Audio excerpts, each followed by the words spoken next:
Cette semaine, à Penser plutôt à plus tard, nous explorons les divers aspects du bien vieillir chez soi en mettant l'accent sur le maintien de l'autonomie, de la dignité et du respect des droits.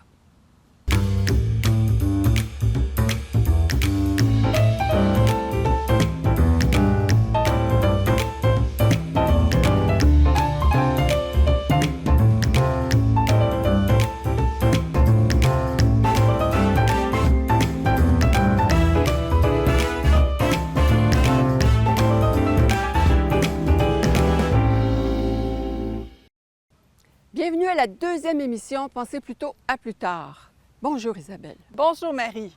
Aujourd'hui en entrevue, on rencontre la commissaire à la santé et au bien-être, Joanne Castonguay. Nous allons également rencontrer les travailleurs ITMAV. On va vous expliquer de quoi il s'agit. On rencontre également l'avocate Martine-Isabelle Forêt. Et je rencontre le gérontologue Maté Manza. On discute notamment des défis liés au vieillissement et de la manière dont la perception de ce vieillissement a évolué au cours des dernières décennies. Bonne émission!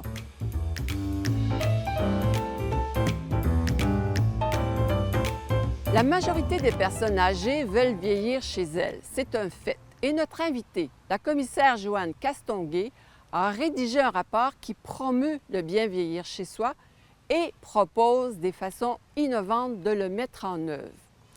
Dans une atmosphère amicale, nous avons discuté sérieusement des recommandations visant à transformer les services de soutien à domicile. Dans votre récent rapport dans la série du bien vieillir chez soi, vous avez des inquiétudes par rapport à la capacité de répondre aux besoins de la population. Comment vous pensez qu'on peut se sortir de cette situation? D'abord, avant de parler de comment s'en sortir, je pense que ça vaut la peine de préciser c'est quoi nos inquiétudes. Alors, ce que je dirais, c'est que d'emblée, là, juste au niveau de la soutenabilité financière du système, les soins de santé occupaient en 2023 48 du budget du gouvernement. Ça, c'est après qu'elles aient payé pour le service de la dette. Ensuite, alors qu'on avait 5 personnes en âge de travailler, là, donc entre 20 et 64 ans en 2000, on en a 3 à l'heure actuelle. 5 personnes pour chaque personne âgée. Et on en a 3 à l'heure actuelle. Et on s'en va rapidement vers 2 en 2030. Donc, au niveau de la capacité de financer les services publics, d'une part, c'est un enjeu, mais aussi d'offrir les services. Donc, il faut penser complètement autrement. Et devant le vieillissement de la population, il faut penser à comment on va répondre aux personnes en perte d'autonomie, particulièrement, parce que les besoins sont de plus en plus grands avec le vieillissement de la population. C'est pour ça que vous dites transformer le système de soutien à domicile. Oui. En fait, il faut complètement changer le paradigme, la façon dont on regarde, où on aborde la situation. Alors qu'aujourd'hui, on compense pour la perte d'autonomie, il faut aller vers une optique de maintenir l'autonomie le plus longtemps possible. À l'heure actuelle, ce qui arrive, c'est que, étant donné qu'on n'a pas, nos modèles d'organisation manquent d'efficacité ou d'efficience, si on veut, on a beaucoup d'activités, mais concentrées auprès d'un tout petit nombre de personnes. Ce qui fait qu'il y a beaucoup de personnes en perte d'autonomie qui ont des faibles besoins, qui ne sont pas répondus, mais ce que ça fait, c'est que ça les précipite dans une plus grande perte d'autonomie. Soit parce qu'ils mangent pas assez bien, ou qu'il y a des enjeux d'hygiène, ou quoi que ce soit. Ce qui fait que ça précipite les gens vers le besoin d'un hébergement. Et quand on regarde les besoins d'hébergement à plus long terme, on aurait besoin, si on demeurait organisé comme on est là, et avec les mêmes types de décisions, si on veut, on irait vers un besoin de 2500 maisons des aînés construites, 2500 places en maisons des aînés par année jusqu'en 2040. C'est beaucoup d'investissement en ciment, ça, là. C'est énormément d'investissement, mais en fait, on n'a pas été capable au cours des 4 dernières années d'atteindre cet objectif-là. Donc, c'est très peu probable qu'on y réponde dans les années à venir. Donc, ce que vous nous dites, c'est qu'on ne veut pas travailler à améliorer les services actuels, mais bien à réformer l'administration et l'organisation des services. Exactement. Il faut complètement changer l'optique, mais aussi pas... C'est-à-dire que Bien, d'abord, là, on regarde le vieillissement, où on a toujours abordé le vieillissement ou la perte d'autonomie comme si c'était une maladie. Oui. Mais ce n'est pas une maladie, c'est un état normal de l'être humain, si on veut. Donc, il faut complètement regarder différemment la façon dont on l'aborde, mais ce n'est pas juste la responsabilité du ministère de la Santé. C'est également la responsabilité du ministère des Transports, des municipalités. Tout l'ensemble de nos façons de vivre devrait être adapté pour les personnes, pour que les personnes demeurent actives, pour que les personnes âgées puissent continuer à avoir des objectifs, se lever le matin puis savoir pourquoi ils se lèvent, avoir une vie sociale, etc. Donc, c'est comme si on renversait la situation. Au lieu d'axer les services sur le soutien à la perte d'autonomie, vous dites, axons les services sur le maintien de l'autonomie. C'est ça. Et ce que ça fait, c'est que ça aurait pour effet, pour conséquence, de retarder le besoin de soutien et donc retarder la demande pour des services qui sont vraiment là, des services pour la perte d'autonomie très grave. Bien, en tant que personne vieillissante, je pense que j'ai une responsabilité dans le maintien de mon autonomie. Alors, qu'est-ce que vous avez à dire à des personnes comme moi et à nos proches pour qu'on conserve ou qu'on travaille sur le maintien de notre autonomie? En fait, là, je peux intervenir, mais seulement d'un point de vue personnel ou à partir des entrevues qu'on a faites ou des conseils qu'on donne sur l'organisation de la société, et non en tant qu'autorité clinique, si on veut. Mais ce que je dirais, c'est que il faut se responsabiliser par rapport à demeurer actif. Et je ne veux pas dire seulement actif physiquement, mais actif mentalement, avoir une vie sociale. La proximité avec nos pairs, la proximité avec les autres est excessivement importante pour nous aider et nous motiver à se lever le matin, à continuer à faire notre toilette, à manger correctement. Tous ces éléments-là sont des éléments importants, mais on a besoin d'avoir une raison de le faire. Et donc, oui, on a la responsabilité de le faire, mais la société ou le gouvernement a la responsabilité de rendre ça possible pour les personnes vieillissantes aussi. Donc, moi, j'ai ma responsabilité, mais l'État a aussi sa responsabilité pour que je puisse avoir accès aux services de mon maintien à l'autonomie. Mais l'effort doit être fait des deux côtés.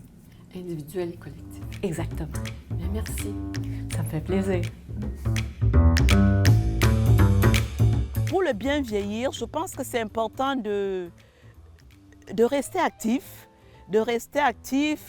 pouvoir faire des activités et d'être entouré des siens, de ses amis, de la communauté, ne pas être isolé. Spontanément, quand les gens me posaient la question, j'ai toujours dit il faut accepter de vieillir pour bien vieillir.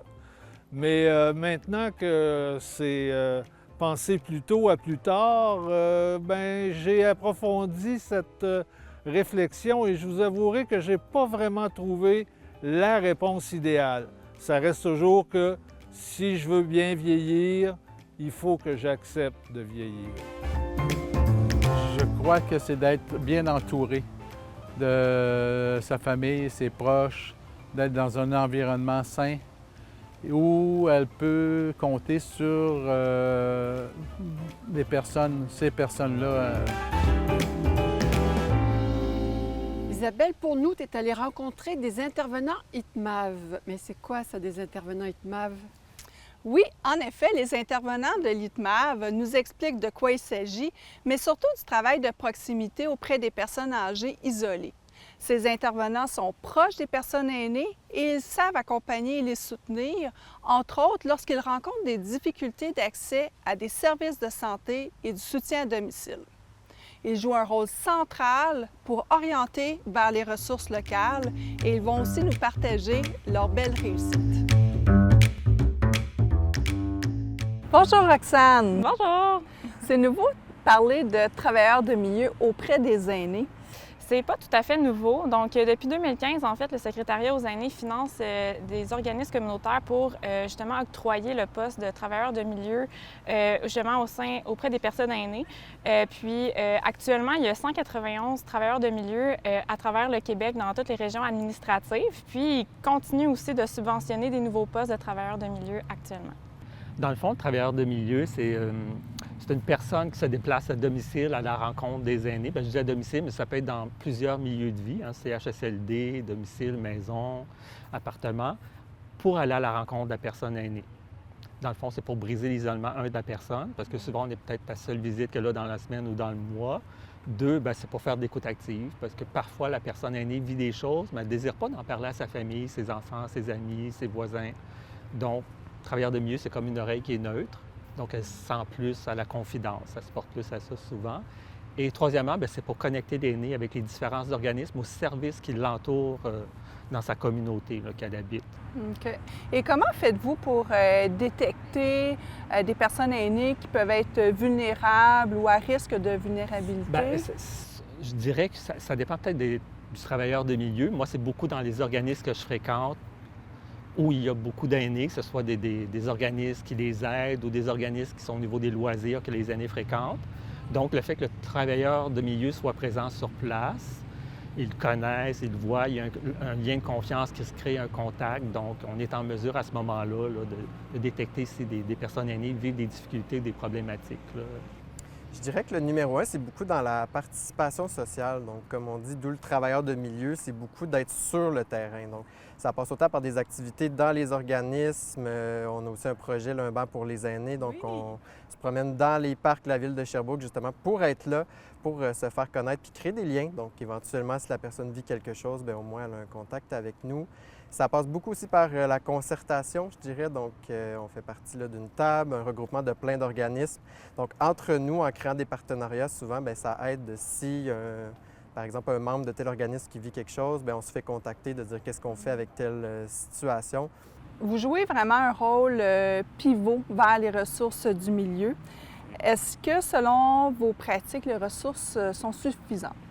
Bien, malheureusement, non. Hein. Je pense que le travailleur de milieu est en mesure de le constater. Les organismes eux-mêmes sont en mesure de le constater. Les aînés sont en mesure de le constater aussi. Le gouvernement, en tout cas. Hein, ça monte très haut, là, mais non, effectivement. Déjà, beaucoup d'organismes ont des pénuries personnelles de bénévoles, donc ce qui met en péril le service. Puis quand les aînés ont une problématique ou un besoin, bien, c'est dans l'immédiat. Ce n'est pas dans 3 semaines, 4 semaines, 5 mois. C'est dans le présent. Malheureusement, on ne peut pas toujours répondre à ça comme travailleur de milieu, dans le sens qu'on va faire le référencement vers l'organisme, mais l'organisme ne pourra pas aider l'aîné, va l'inscrire sur une liste d'attente, ou ça peut prendre des semaines, des mois, malheureusement. On est confronté à ça tous les jours. Ouais. Est-ce que vous travaillez également avec les proches de ces personnes-là, des proches aidants? Est-ce que, dans votre pratique, est-ce que vous avez à côtoyer ces personnes-là? Bien, vraiment, puis souvent, je dirais que ça fait un 2 pour 1, dans le sens que c'est majoritairement, moi, dans ma pratique, souvent avec la popote roulante, bien, on rencontre qu'on fait beaucoup affaire avec les proches, justement, dans les dossiers, un contact, tout ça. Donc, ça fait en sorte que souvent, un enfant, par exemple, un voisin ou un proche, nous parle de la personne, mais en même temps, c'est que la personne proche aidante, souvent, bien, se retrouve dans une situation où peut-être qu'elle a besoin d'un coup de pouce ou de connaître elle aussi où je peux orienter la personne que je fréquente, autant ma mère, mon père, peu importe. Donc, on joue un rôle autant pour le proche aidant que pour la personne concernée pour être sûr que finalement, bien, tout le monde trouve un équilibre là-dedans et pas seulement la personne qui nous réfère. Donc, effectivement, ça fait vraiment partie de notre pratique d'être là, autant pour le proche que l'aidant naturel. Oui, tout à fait. On a une belle ouverture sur ça. Puis justement, quand on rencontre la personne aînée, bien, on est intéressé aussi de savoir qui gravite autour de la personne, qui l'aide, ses enfants, sa famille, voisins, voisines, amis. Donc oui, souvent, ça arrive que la personne aînée, elle me dit « Ah, je peux-tu être accompagnée de ma fille ou qui m'aide? » Ça, bien certainement. On va travailler en collaboration, non seulement avec l'aîné, mais avec les gens qui l'entourent aussi, là.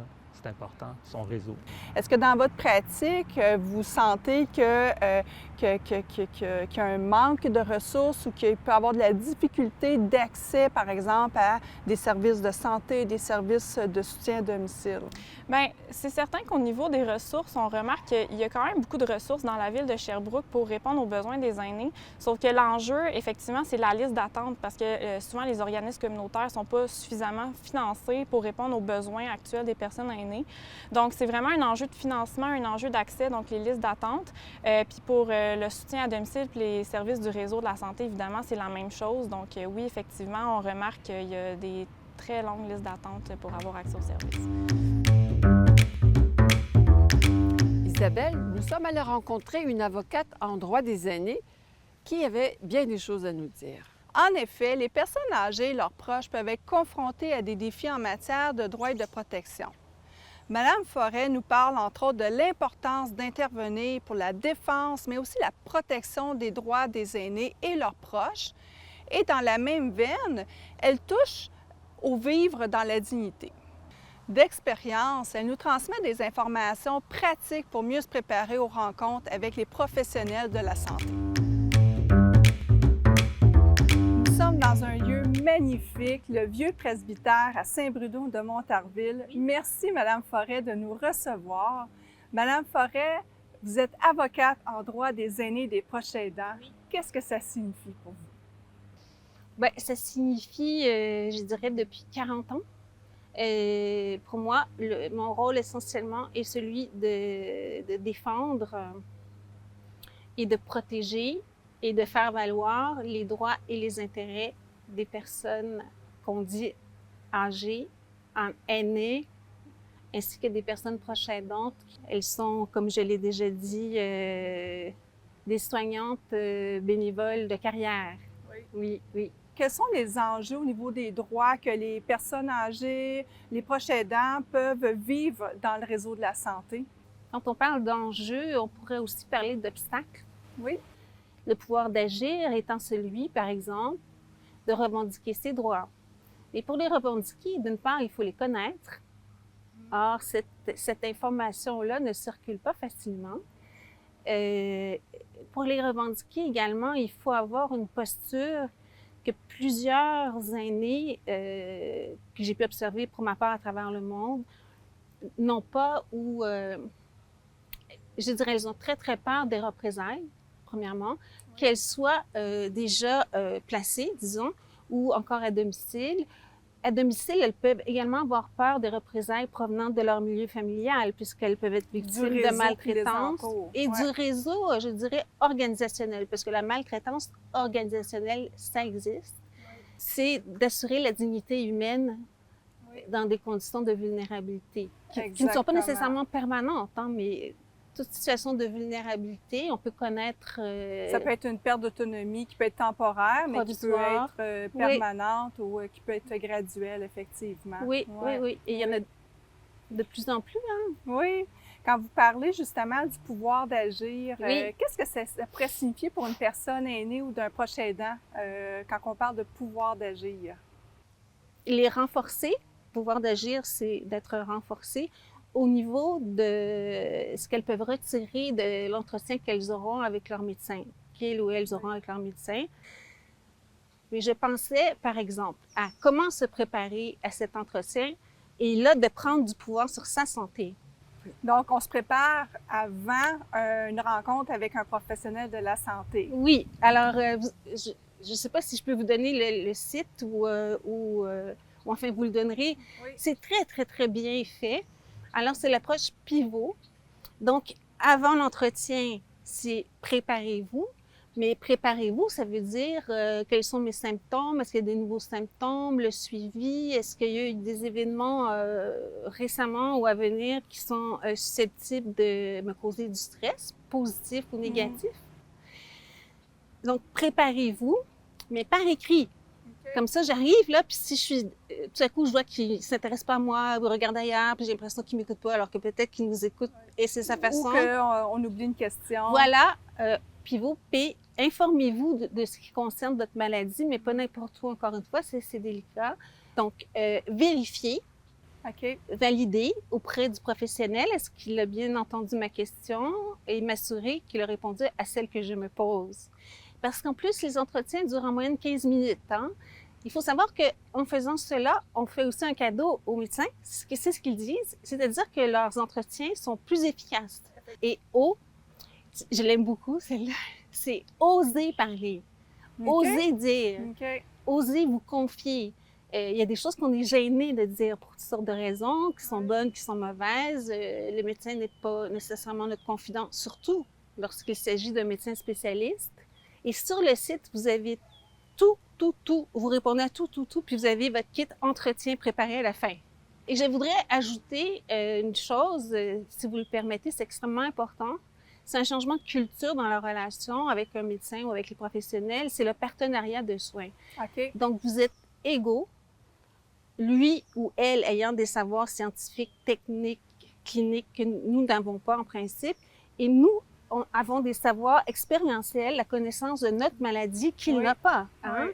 Donc, il faut nous voir comme étant très égaux maintenant dans la relation. Et c'est pas un rêve que j'ai. Bien, j'ai le rêve que ça se réalise. Mais disons que ça fait déjà au moins depuis 20 ans qu'on en parle. Ensemble, partenaires du soin. Donc, se considérer soi-même comme étant essentiel. Ouais. Ça change les choses. Si jamais je suis obligée d'avoir des services, c'est sûr que je prendrai de l'aide à domicile, mais je veux rester dans mon appartement le plus longtemps possible avec des services là, qui sont adaptés à mes besoins. Pensez-vous que la perception du vieillissement a changé au cours des dernières décennies dans notre société? Quels facteurs ont le plus contribué à ce changement? Notre invité, Maté Manza, répond à ces questions. Mais, vous savez, moi je suis arrivé il y a 20 ans et je me suis rendu compte d'abord que nous étions dans un pays de consommation. Ouais. Et dans un pays de consommation, par exemple, lorsqu'on ne produit plus, on n'est plus attractif et on n'est plus attrayant. Mm-hmm. Ça, c'est de un. De deux, le monde travaille. Presque tout le monde travaille. Et donc, les enfants sont à l'école, par exemple. Et les aînés n'ont plus de place dans une société où la famille est un noyau. Mm-hmm.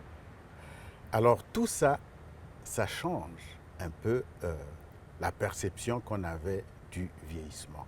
Je viens d'une culture où vieillir est un privilège, on respecte et la place de la personne aînée est là dans la société. Et ça, c'est très, très important. Il y a autre chose, la méconnaissance du processus du vieillissement. Ouais. Est-ce que les gens connaissent le processus du vieillissement? Ouais. C'est ça aussi. Parce que les préjugés, les stéréotypes, c'est le résultat de la méconnaissance. Mm-hmm. Lorsqu'on ne connaît pas, eh ben, on se base sur les préjugés, on se base sur les stéréotypes.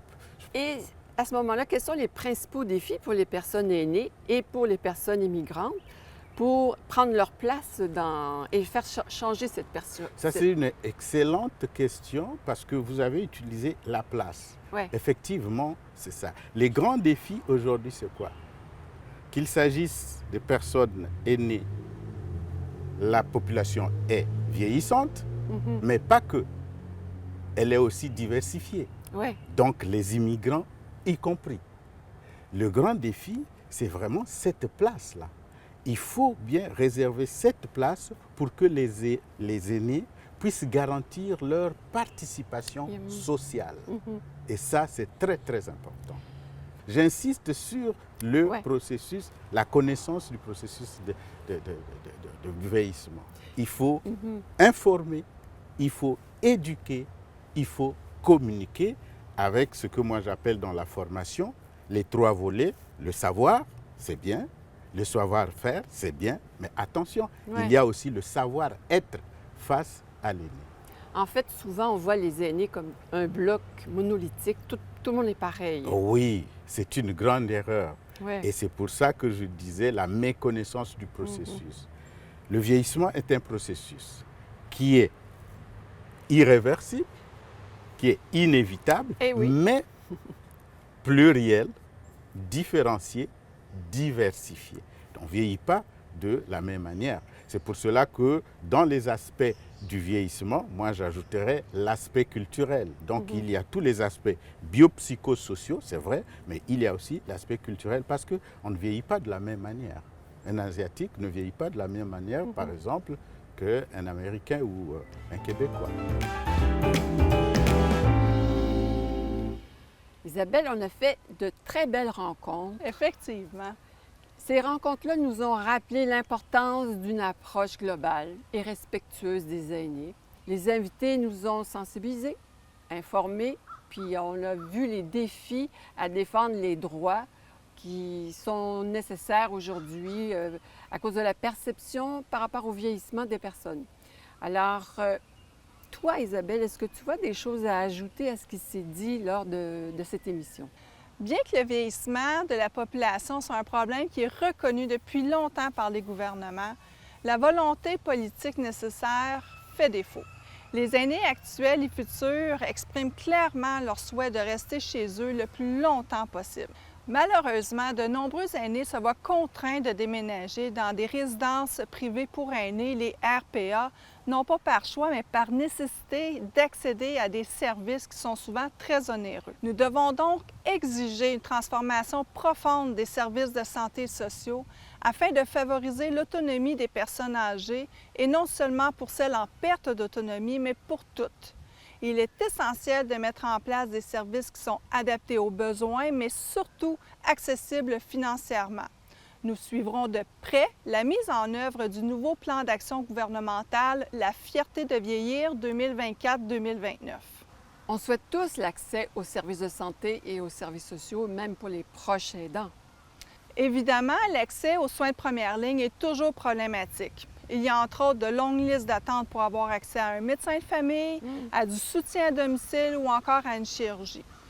Et comme de nombreux experts le soulignent, ça passe entre autres par un virage vers une médecine préventive, un réinvestissement important dans les CLSC comme voie d'accès à la première ligne. Et qu'est-ce que la QDR Sherbrooke et Région peut faire dans cet énorme dossier?